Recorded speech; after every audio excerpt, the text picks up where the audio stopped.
Hello class, welcome back. क्या हाल चाल है सभी के? ठीक ठाक। चलिए, आज हम लोग एक नया चैप्टर शुरू करने जा रहे हैं और चैप्टर का नाम है एडमिशन ऑफ अ। इनकी हरकतों से भी पता लग रहा होगा, ठीक है ना, कि कोई नया आने वाला है। चैप्टर के अंदर थियोरी और प्रैक्टिकल दोनों हैं और इसमें से भी आपको 1 मार्कर, 2 मार्कर, 3, 4 और 6 मार्कर इस टाइप के क्वेश्चन मिलेंगे। एंड अगर आपने चैप्टर पिछले वाला बहुत अच्छे से कर लिया है, कौन से वाला, चेंज इन, तो एडमिशन को समझने से कोई नहीं रोक सकता। और एडमिशन अच्छा करने से रिटायरमेंट अपने आप और अच्छा हो जाएगा आपका, ठीक है ना।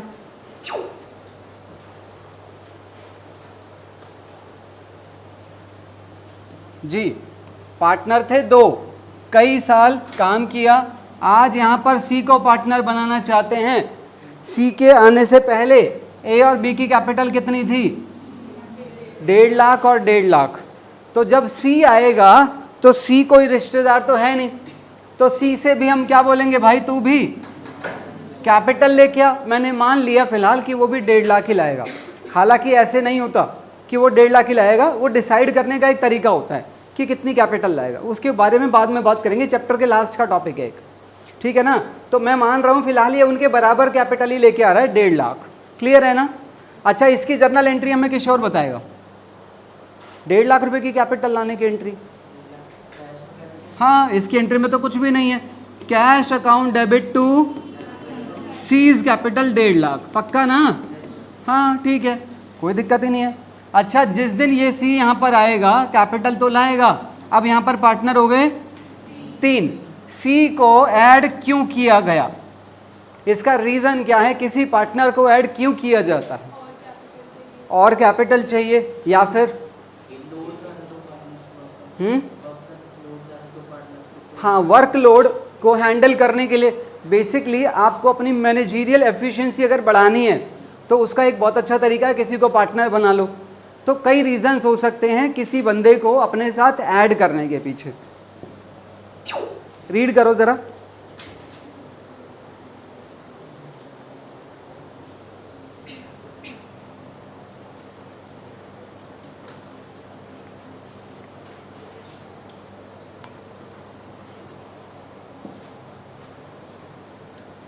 ठीक है, इसमें कोई टेक्निकल बात नहीं है, आगे चल सकते हैं, हाँ या ना।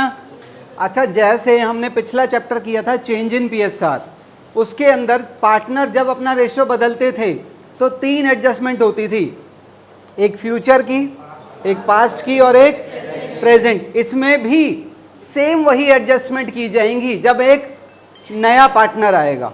बात समझ आ रही है?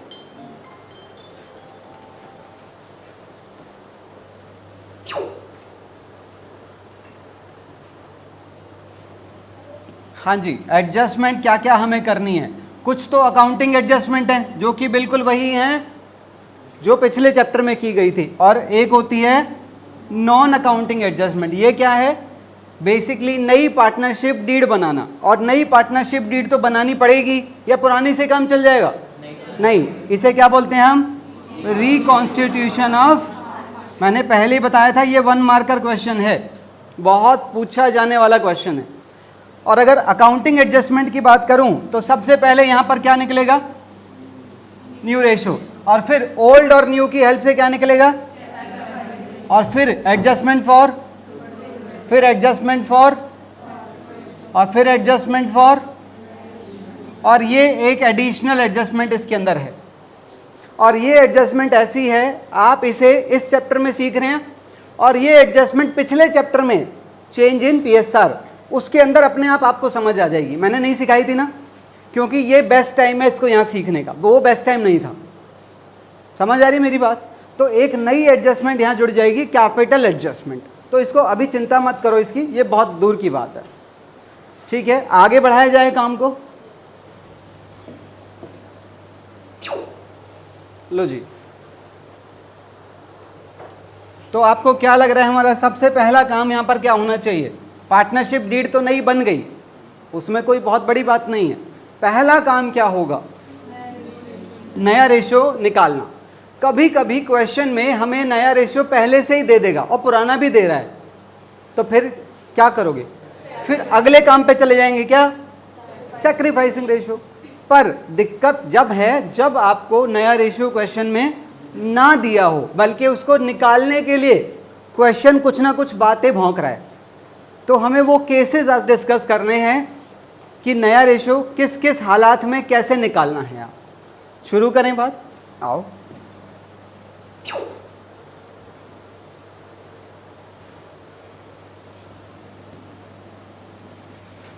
ए और बी, क्वेश्चन पढ़ो जरा। ए और बी दो पार्टनर्स थे, रेशियो क्या था 3:2। और पढ़ो, उन्होंने यहां पर किसे पार्टनर बनाया, सी को, कितने के लिए 1/5 के लिए, ठीक है ना। और क्वेश्चन में मांगा क्या है, न्यू रेशियो मांगा है बस। अच्छा, क्या मैं कह सकता हूं ये इनका पास्ट है और ये इनका फ्यूचर है। अच्छा सोचो, ये इनके बिजनेस का पहला साल है और मान लो ये हर साल 600 रुपए का प्रॉफिट कमाते थे और मान लो फ्यूचर में भी ये कितना कमाएंगे, ऐसा मैं मान रहा हूं। सिर्फ ऐसा कोई ज़रूरी नहीं है, मैं ऐसा आपको समझाने के लिए मान रहा हूं। बताओ पहले ए को कितने मिलते थे, बी को कितने मिलते थे। इसे मिलते थे पहले 360 और इसे मिलते थे 240, हाँ या ना। अब क्या होगा, अगर आगे भी 600 कमाए गए तो वो कैसे बांटे जाएंगे, कैसे निकालूं। अब ये 3 लोगों में बटेगा, ए बी और सी को कितने के लिए पार्टनर बनाया गया है 1/, यानी कि पहले सबसे पहले सी को दे दो 100, कितने बच गए 400। उन्हें इनमें कैसे बांटूं, क्वेश्चन कुछ नहीं भौंक रहा है। पुराने रेशियो में तो बांटा आपने, हाँ या ना, तो बांटना पुराने में। 480 को पुराने रेशियो में बांट दो। 288 और 192, बात समझ आ रही है। अब यहां पर एक दिक्कत वाली बात है कि आपको समझाने के लिए मैंने इसे कितना माना 600। हर बच्चा अलग अलग मानेगा, कोई 600 लेगा, कोई 1000, कोई 4000, तो आंसर डिफरेंट आएंगे। इसीलिए इंस्ट्रक्शन दिए गए कि हर बच्चे को इसे कितना मानना है 1 मानना है, ताकि आंसर यूनिवर्सल लगे, एक जैसा लगे, ठीक है ना। तो अब हम इसे उसी तरीके से ट्राई करते हैं, चलो ज़रा। तो टोटल प्रॉफिट आपको कितना मानना है, आप ये केसेस बहुत अच्छे से समझ लेना। इन्हीं केसेस को हम आज डिस्कस कर रहे हैं, अगली क्लास जब लगेगी उसमें भी इन्हीं की प्रैक्टिस कराने वाला हूँ। मुझे कोई जल्दबाजी नहीं है सिलेबस की, बहुत आराम से करेंगे हम, ठीक है। चलो, टोटल प्रॉफिट 1 है।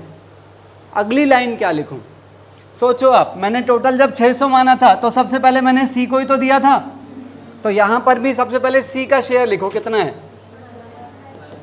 1/, फिर मैंने 480 कैसे निकाला था 600 में से इसे, तो यहां पर मैं रिमेनिंग कैसे निकालूंगा, रिमेनिंग 1 - 1/। जिसको डाउट लगे ना वहीं रोक देना, ताकि डिस्कशन दोबारा शुरू कर सके, ठीक है। तो कितना आ रहा है 4/5 बेसिकली इसको रिप्रेजेंट कर रहा है। फिर मैंने इसे किस रेशियो में बांटा था, तो ऐसा करो इसे भी कौन से रेशियो में बांट दो, तो ए का शेयर कितना आ जाएगा और बी का शेयर कितना आ जाएगा 4/5, और 4/5 को ही तो बांटना है 3 रेशियो, यानी कि 3/5 और 2/5। अब यहाँ से सबसे पहले ए का शेयर निकालो, 12/25 और 8/, अब सुनो, व्हाट इज दिस, ए का नया share, what is this, B का नया शेयर, और ये क्या है सी का। इन तीनों का एलसीएम ले लो। चलो ज़रा करते हैं, ए बी और सी, 12/25, 8/25 और 1/। अभी क्योंकि इनका डिनोमिनेटर सेम नहीं है, इक्वल लाना पड़ेगा, तो उसके लिए आप एलसीएम ले लो। मुझे उम्मीद है ये आती होगी। बेइज्जती में, मतलब आप समझ रहे हैं ना, बेइज्जती में बेइज्जती ऐड हो जाएगी भाई, वीडियो वैसे चल रहा है। हाँ, तो 12, 8 और अब आप देख रहे हैं ऊपर भी 25 है, नीचे भी, और टोटल वही आ जाएगा जो हम जहाँ से शुरू किया था हमने। हाँ या ना, करिए, लिखना नहीं है। तो ये आपका क्या आ गया, नया रेशो। क्लियर है मेरी बात? तो ये पहला केस था आपका रेशो का। आगे चलें। क्वेश्चन अपना रूप बदलेगा बार बार बार बार, कभी कुछ भौंकेगा कभी कुछ भौंकेगा। इसमें देखो कितनी प्लेन लैंग्वेज लिखी हुई थी। अगले में देखते हैं वो क्या कह रहा है।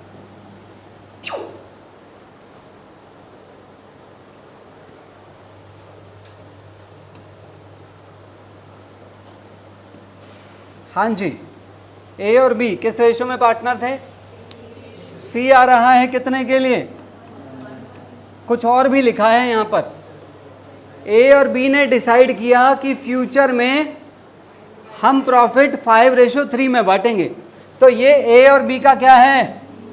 ये ए और बी का नया रेशो है, खाली सी का नहीं है, जबकि हमें तीनों का चाहिए। बताओ, अगर पहले प्रॉफिट 600 होता था तो उसे ए और बी 360 और 240 में बांट लेते थे, हाँ या ना? पर अगर अब सी भी आ गया और प्रॉफिट 600 ही हुआ तो कैसे बांटोगे? बताओ बताओ। सबसे पहले सी को 120 दे देंगे और फिर जो बच गया कितना, 480। 480 को 5:3 में बांटेंगे। करना जरा, 300 और, तो यहां पर ये जो 480 है आपने इसे किस रेशो में बांटा है? 5:3 में, हाँ या ना? पर आपको करना कैसे है? टोटल प्रॉफिट 1 मानना है। सी का कितना है? 1/5। तो फिर यहां पर फिर से रिमेनिंग निकालना पड़ेगा। अभी आगे जाके आप लोगों को ऐसा लगने लगेगा कि वहां तो आप रिमेनिंग निकाल रहे थे, 1 टोटल 1 लेट कर रहे थे, यहां पर 1 क्यों नहीं लेट कर रहे हो? इसीलिए अलर्ट रहना, केस आपको कंफ्यूज कर सकते हैं, ठीक है ना? यहां पर देख रहे हैं आप, मैंने पिछले क्वेश्चन में भी 1 लेट किया था, यहां भी 1 लेट कर रहा हूं, पर आगे जाके शायद मैं ऐसा ना करूं। क्लियर है? तो आपको खुद संभालना होगा कि वो किस केस में ऐसा होता है, ठीक है ना? आओ जी, 4/5 है रिमेनिंग, और रिमेनिंग किसका है ये? तो पहले ए का न्यू शेयर निकालो और बी का न्यू शेयर निकालो। 4/5 को इसमें नहीं बांटना है। अब क्या बता रहा है वो क्या है? 5/8 और 4/5 का 3/8, ये कितना आ गया? 20/, हाँ, और ये 12/40। ए का नया, बी का नया, और ये बस इनका एलसीएम लेना है, हो जाएगा। आगे चलते हैं।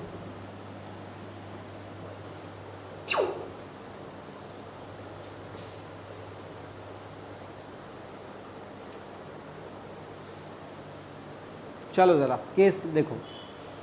ए और बी किस रेशो में पार्टनर थे? सी कितने के लिए आ रहा है? 1/5 के लिए। और क्या कह रहा है? सी एक्वायर हिज शेयर, यानी कि सी ने ये वाला हिस्सा आधा ए से मांगा है और आधा बी से मांगा है। क्वेश्चन में इंस्ट्रक्शन चेंज कर दिए इस बार। क्या 1 लेट करने की ज़रूरत है? यहाँ 1 लेट नहीं करना है। क्या करूं? सोचो ज़रा, उसी एग्जाम्पल को लेके बात करते पहले। सोचो यहाँ पर प्रॉफिट पहले कितना होता था? 600। ए को कितना मिलता था? बी को कितना मिलता था? 360 और 100। अगर अब यहाँ पर 240, अगर यहाँ पर फिर से प्रॉफिट 600 हुआ तो ए, बी और सी में कैसे बांटेंगे? सी आया कितने के लिए? तो सी को कितना चाहिए? सी को 120 चाहिए, और सी को 120 तभी मिलेगा जब ए और बी कुछ छोड़ेंगे, हाँ या ना? तो ए और बी को पहले कितने मिलते थे? 360 और 240 मिलते थे। सी क्या कह रहा है? कह रहा है मैं अपना आधा ए से लूँगा और इसका आधा, यानी कि इसमें से कितने माइनस होंगे और इसमें से कितने माइनस होंगे, तब जाके इसमें 120 प्लस होंगे, हाँ या ना? तो हमें ये करना कैसे है? ये तो खाली समझाने का तरीका है। बताओ, A sacrifice in favour of C and B sacrifice in favour of, बताओ ए ने सी को कितना दिया है। बेसिकली क्या हम इसे ऐसे लिख सकते हैं, इस लैंग्वेज को छोड़ो, दूसरी लैंग्वेज में बात करते हैं। सी गेट फ्रॉम ए, ये बताओ सी ने अपने हिस्से का आधा, यानी कि 1/5 का हाफ, 1/10, और सी गेट फ्रॉम इतना ही तो आएगा वो भी, हाँ या ना। तो ए का नया शेयर बता दो मुझे सीधा सीधा। ए का पहले कितना था, तो 3/5 में से अगर मैं इसे माइनस कर दूं तो ए का नया शेयर मिल जाएगा, हाँ या ना। तो ये क्या आ गया, ए का नया शेयर, ये जलेबी नहीं है, ठीक है। और बी का नया शेयर, बी का पहले क्या था, और इसमें से इसे माइनस कर दो, ये क्या आ गया, बी का नया शेयर। और सी का तुम्हें पहले से पता है कितना था सी का, तो एक इसका और एक इसका, आपको क्या करना है, एलसीएम करना है, बस। बात समझ आ रही है।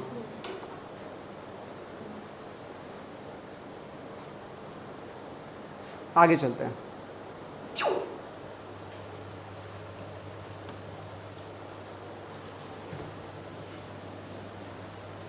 हाँ जी, यहां देखो क्या लिखा हुआ है। यहां पहले 3 पार्टनर थे, ए बी और सी, रेशियो था 3:1। अब आया है डी, कितने के लिए, 1/5 के लिए। और डी ने अपना हिस्सा इक्वली ए बी और सी से 3 लोगों से लिया है इक्वली। तो सबसे पहले क्या लिखूं, D acquired from A, D acquired from B and D acquired from, ये हमें कौन कौन बता सकता है, मुझे लगता है सबको ही क्लियर है शायद। चलो आयुष तुम बताओ, खाली ये बता दो बस। पहला डी कह रहा है मैं इसका थोड़ा थोड़ा थोड़ा, वो भी इक्वली तीनों से लूंगा, ए से भी, बी से भी और सी से भी। 3/, अरे 1/5 का 1/3, 3 पार्टनर से ले रहा तो 3 टुकड़े करने पड़ेंगे, 2 से ले रहा था तो 2 टुकड़े किए थे, तो कितना आ गया, 1/, इसका भी 1/, और इसका भी 1/। रिया, ए का नया शेयर बता दो। वेरी गुड, 3/6 माइनस ये वाला, हाँ तो इसे माइनस कर दो, क्या आ गया, ए का नया आ गया, बी का नया 2/6 माइनस 1/, ये बी का भी नया आ गया, सी का नया, क्या जलेबी खानी है, अरे ये लिखने की चीज थोड़ी है। इसको इसको इसको और इसको, इन चारों को एलसीएम ले लेना, आंसर आ जाएगा नया रेशियो। आगे बढ़ें, चिंता ना करो, आज की क्लास में कोई होमवर्क नहीं है। ये जो केसेस मैं करा रहा हूँ ये बुक के केसेस नहीं है, ये मैंने खुद बनाए थे, नाम भी सेम रखा, रेशियो भी एक जैसे से ही रखे हैं, बार बार ABC, ताकि आप एक केस को दूसरे केस से कंपेयर कर सकें, ठीक है।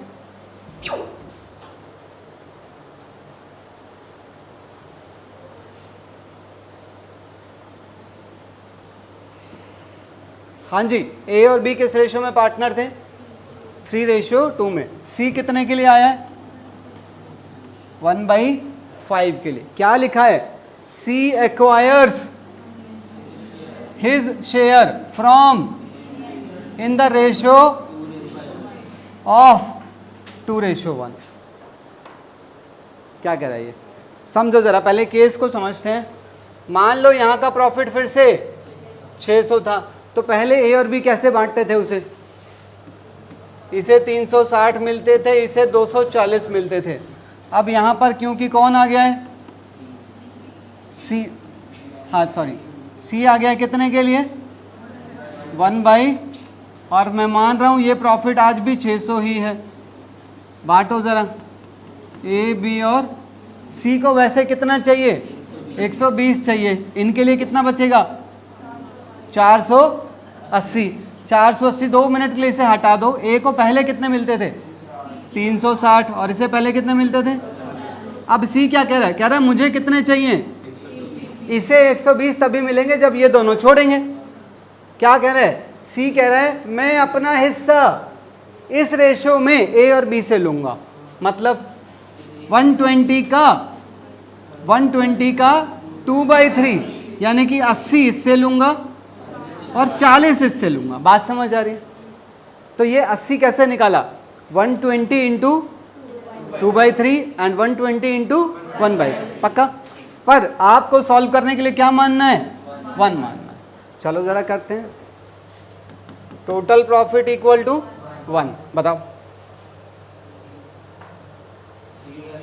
सी का शेयर कितना है, 1/, क्या रिमेनिंग निकालने की ज़रूरत है, सोचो, रिमेनिंग निकालने की ज़रूरत है, नहीं है, हाँ कुछ है, बताओ बताओ।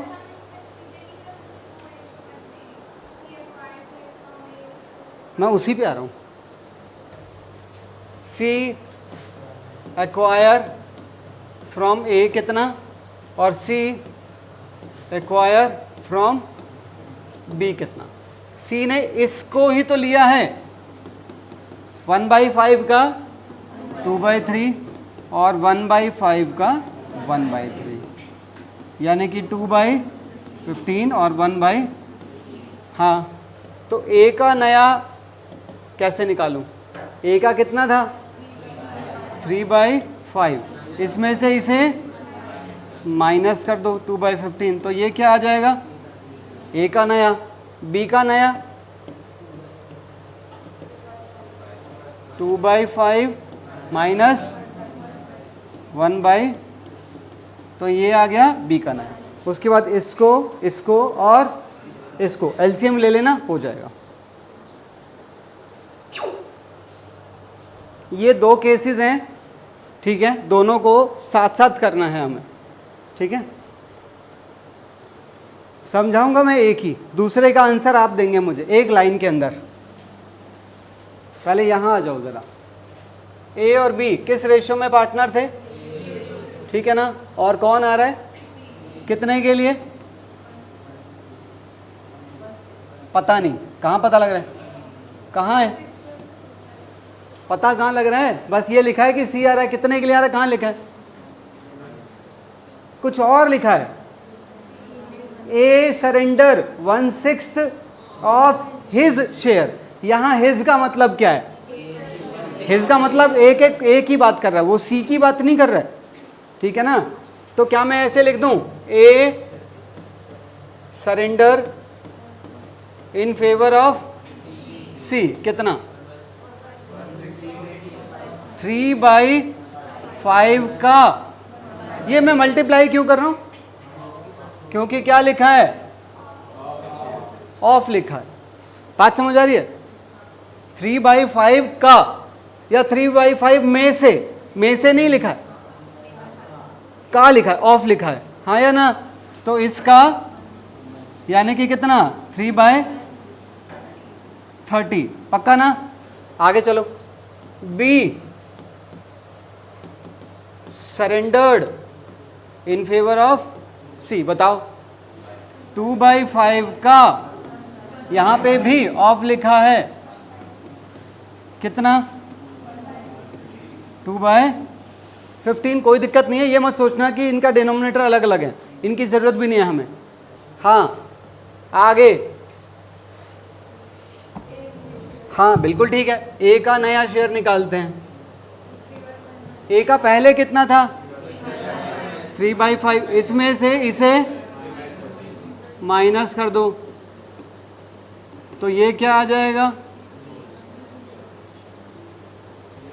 ए का, हाँ जलेबी का हमने थोड़ा चेंज कर दिया सिस्टम,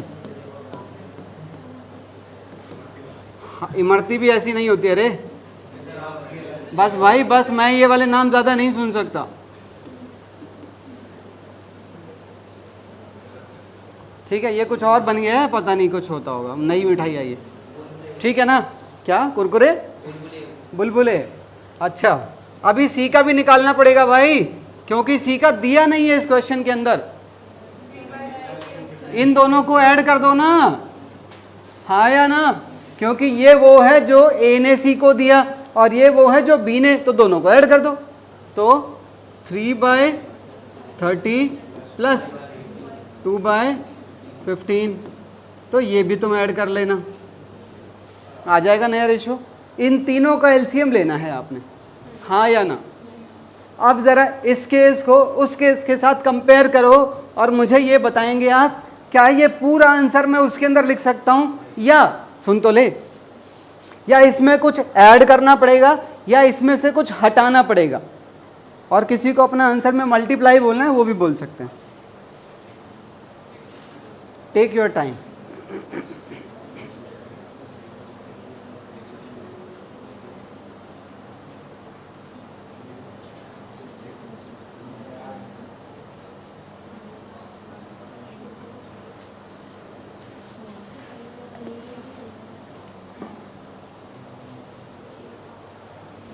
देखना ये है कि कौन जवाब देता है।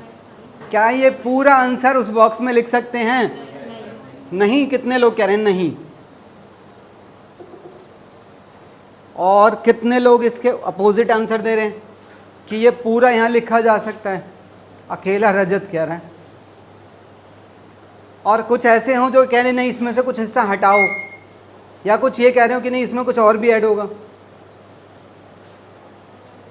अबे गोबर दिमाग हो गया। ये पूरा का पूरा आंसर वहां पर नहीं लिख सकते। इन दो का कोई यूज नहीं है। बाकी जो है वो एज इट इज वहां जा सकता है। चेक करके देखो, इधर आओ, क्या लिखा हुआ है? C acquire this share as 3/30 from, यानी कि ये दे रखा है ऑलरेडी, आफ्टर मल्टीप्लाई वाला पार्ट दे रखा है, तो दोबारा क्यों मल्टीप्लाई करूंगा? ऑफ, ऑलरेडी ऑफ को मल्टीप्लाई करके दे रखा है, फ्रॉम दे रखा है, फ्रॉम, और ये फ्रॉम वाला चीज है। फ्रॉम, फ्रॉम वो है जो उसमें से माइनस कर सकते हैं डायरेक्टली, हाँ या ना? तो ये वाला जो हिस्सा है ना, खाली ये वाला हिस्सा, ये पूरा हिस्सा यहीं का आंसर है एज इट इज। अभी चेक कर लो 2 मिनट, सदमे में हो सकता तुम लोग हो अभी।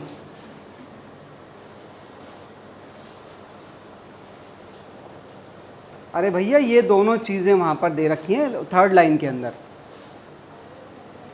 ऑफ और फ्रॉम का क्या चक्कर है आपको वो पता होना चाहिए।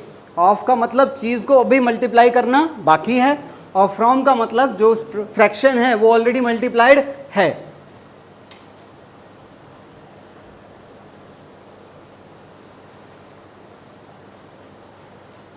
बुद्धिजीवी क्या देख रहे हैं आप लोग?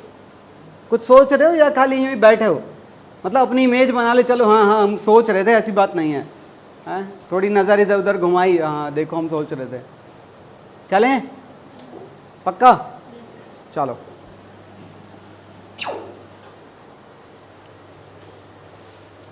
एक और केस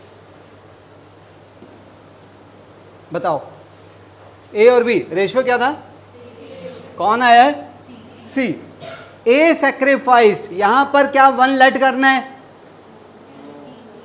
नहीं, ए कह रहा है थोड़ा हिस्सा मैं दे रहा हूं, बी कह रहा है थोड़ा हिस्सा मैं दे रहा हूं, तो 1 लेट करके करोगे क्या? बताओ। A sacrifice in favour of C and B sacrifice in favour of C, ये कितना है? A sacrifice 1/6 of his share and B sacrifice 2/15 from his share. एक ऑफ में है, एक फ्रॉम में है। पागल है अजीब। एक पूरा इस वाले बॉक्स का दे दिया, एक उस वाले बॉक्स का दे दिया, क्या करूं बताओ? 3/5 इंटू 1/6 यानी कि 3/, और इसमें ये काम नहीं करना है, सीधा इसकी वैल्यू 2/15 दिया है, हाँ या ना? पार्थ जरा इसके आगे सॉल्व करा ना, इतना बड़ा मुंह खोल के वासियां ले रहा नालायक। बता ए का नया शेयर कैसे निकालेंगे? हाँ 3/5 माइनस, हाँ ठीक है 3/, तो ये ए का नया शेयर आ जाएगा। बी का नया बता। 2/5 माइनस डायरेक्टली ये वाला, आया ना? और सी का तो दिया ही नहीं था, तो इन दोनों को ऐड कर देना यहाँ पर। 3/30 प्लस 2/, तो ये भी आ जाएगा। आसान है।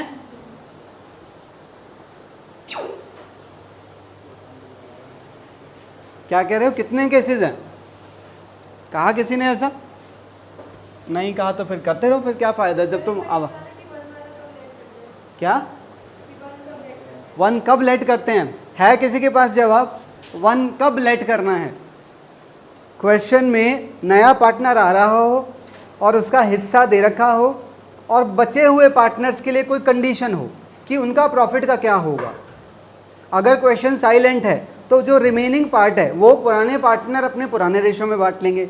अदरवाइज क्वेश्चन हमें कोई ना कोई इंस्ट्रक्शन देगा कि पुराने पार्टनर बचे हुए हिस्से को कैसे बांटेंगे, तब हमें 1 लेट करना। ठीक है, ये वाला ट्राई करें, बहुत आसान है। हाँ या ना? किस किस को लगता है आता है?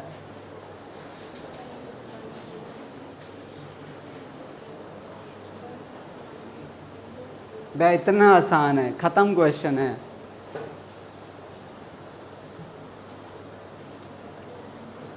सी आ रहा है 1/4 के लिए। ए का नया क्या होगा, बी का नया क्या होगा, और सी का नया दे ही रखा है कितना? पर मुझे इन पे काम करना पड़ेगा ना। और खुद ही कह रहा है सी ने अपना हिस्सा, सी कितने के लिए आया है? 1/4 के लिए आया है सी। तो क्या कह रहा है वो? कह रहा है इसमें से कितना 1/4 का या फ्रॉम, वो ऑफ या फ्रॉम? कह रहा है इसका 1/5। ये किससे लिया है? तो भाई बाकी भी तो किसी से लेगा ही, तभी तो हिस्सा पूरा होगा। तो 1/4 का कितना? 4/5। हाँ या ना?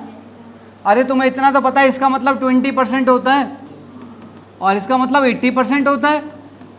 तो सी अपने हिस्से का 20% पार्ट ए से ले रहा है और 80% पार्ट क्वेश्चन में बताया नहीं है, तो वो बी से ले रहा होगा डेफिनेटली, क्योंकि और कोई पार्टनर है ही नहीं। तो क्या करूं? ए का नया, ए का पुराना कितना था? तो इसने कितना सी को दे दिया है? ये वाला 1/4 इंटू 1/5। और इसका पुराना कितना था? इसमें से 1/4 का 4/5। तो ये ए का नया, ये बी का नया और ये सी का नया एलसीएम ले लेना। समझ आया? आगे चलें। अगर इसमें एक और सी होता तो, एक और सी मतलब 2 सी? नहीं मतलब वो सी होता और ये नया पार्टनर डी हो जाता। मैं समझा नहीं। इसमें सर एक और पार्टनर होता। एक और पार्टनर होता, मान लो सी, हाँ सर डी हमने एडमिट करा है। इसमें डी एडमिट किया है, और सर उसमें 1/4 में से 1/5 ए से ले लिया। ठीक है। तो सर जो बचा शेयर है फिर हम उसे इक्वली ही मानेंगे। इक्वली नहीं लेते, फिर उसने बचा हुआ हिस्सा यानी कि कितना 4/5 जो बचा हुआ है ना, वो दोनों पार्टनर से उन्हीं के रेशो में लिया होगा, ऐसा मानना पड़ेगा अगर क्वेश्चन साइलेंट है तो। ठीक है, आगे चलें।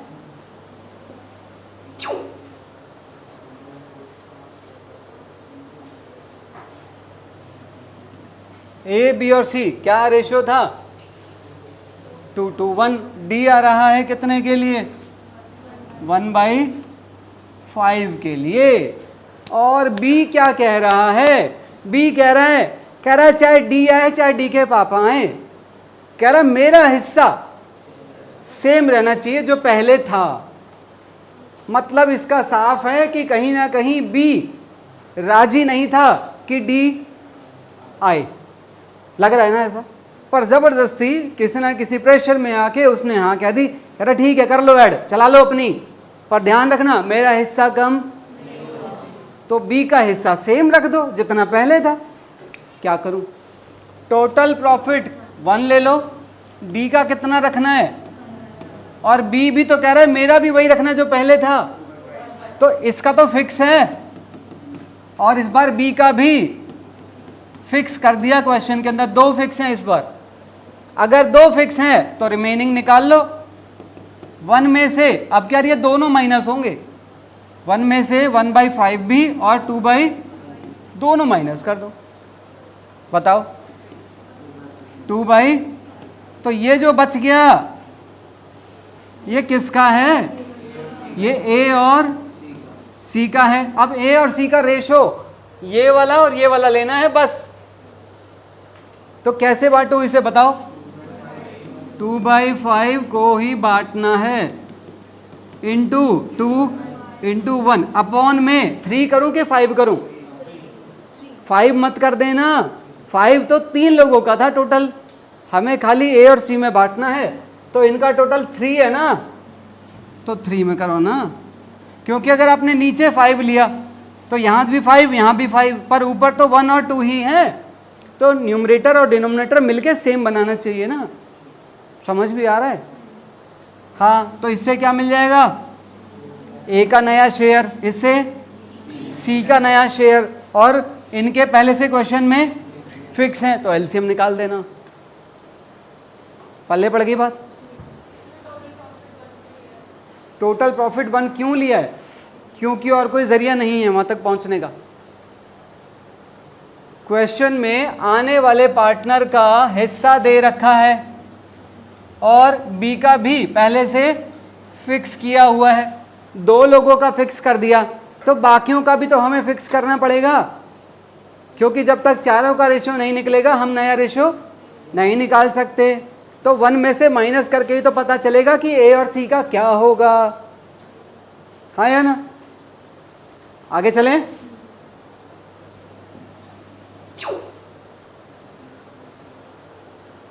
आसान है, रेशो क्या था, सी आ रहा है कितने के लिए, और उसके कुछ दिन बाद यहां पर डी आ रहा है कितने के लिए, 20% के लिए।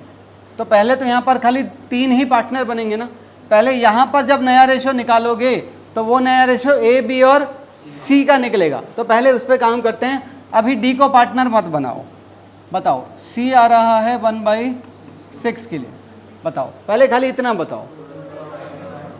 हाँ, टोटल प्रॉफिट 1 ले लो, सी का 1 और रिमेनिंग 1 माइनस 1/6 यानी कि 5 और इस 5/6 को ए का शेयर, ए का न्यू और बी का न्यू, बताओ 5/6 को ही बांटेंगे, कितना और कितना, 3/5 2/5, ये क्या आ गया, ए का नया, ये बी का नया और ये, तो इससे आपको इन तीनों का रेशो मिल गया। उसके बाद कह रहा कुछ दिन बाद हमने यहाँ पर डी को 20% के लिए यानी कि 1 सेम तरीका फॉलो करना है, पर यहाँ पर भी आपको टोटल 1 मानना है, उसमें से डी का कितना है, रिमेनिंग निकालना 4 इसे कैसे बांटेंगे, जो इनकी हेल्प से नया रेशो आएगा वो अब यहाँ पर जाके पुराना रेशो बन जाएगा, हाँ या ना, क्योंकि सी और डी के एडमिशन में गैप है, तो जो पुराना जो नया रेशो था सी के एडमिशन के टाइम पर, डी के एडमिशन के टाइम पर वो पुराना बन जाएगा। क्लियर है केस? ए और बी पार्टनर्स थे, इनका रेशो था 3:1, ठीक है, ढंग से सुन लेना। और कह रहा है कुछ दिन बाद यहाँ पर सी एडमिट हुआ है और एक लाइन लिखी हुई है कि बी और सी इनके का जो रेशो है वो वही होगा जो ए और बी का था। लाइन लिख दूं क्या एग्जैक्ट, बी और सी का, अब यहाँ पर रेशो आ जाएगा ए बी और ये आ जाएगा। कह रहा है इन दोनों का रेशो वही होना चाहिए जो इन दोनों का था पहले, हैं? कैसे लिखूं, कैसे लिखूं, कैसे? अबे पेन से तो लिख दूंगा, लिखूं कैसे? लिखवाओ। क्या लिखूं? इनका पहले 3:1 था, अब इनका 3:1 कैसे बनाऊं? अगर मैं इसका 3 बनाऊंगा तो ये रेशो खराब हो जाएगा। नहीं समझ आई बात? बड़े गधे हो। क्वेश्चन कह रहा है इन दोनों का रेशो वही होना चाहिए जो इन दोनों का रेशो था।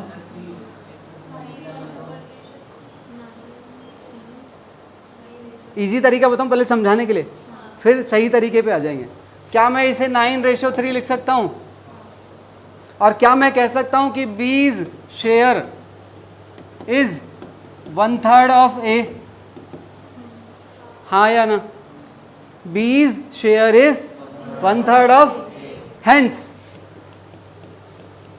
C's share should be 1/3 of B। हाँ या ना? तो B का है कितना? 3, तो 3 का 1/3 1 आ गया। अब देखो A, B और C, इसका कितना है? इसका, अब देखो इसका कितना है रेशो? 3:, और इनका भी तो 3:1 ही आ रहा है। नहीं समझ आई? ये नेक्स्ट क्लास में भी हम लोग एक बार कर लेंगे, फिर भी मुझे लगा एक बार यहाँ भी डिस्कस कर लेना चाहिए। क्लियर है कुछ बात? ठीक है, आज की क्लास यहीं ख़त्म करेंगे, क्योंकि अगर मैं बुक से क्वेश्चन कराने बैठ गया तो और हमें कम से कम 45 मिनट्स लगेंगे। ठीक है, तो आज की क्लास यहीं ख़त्म करते हैं।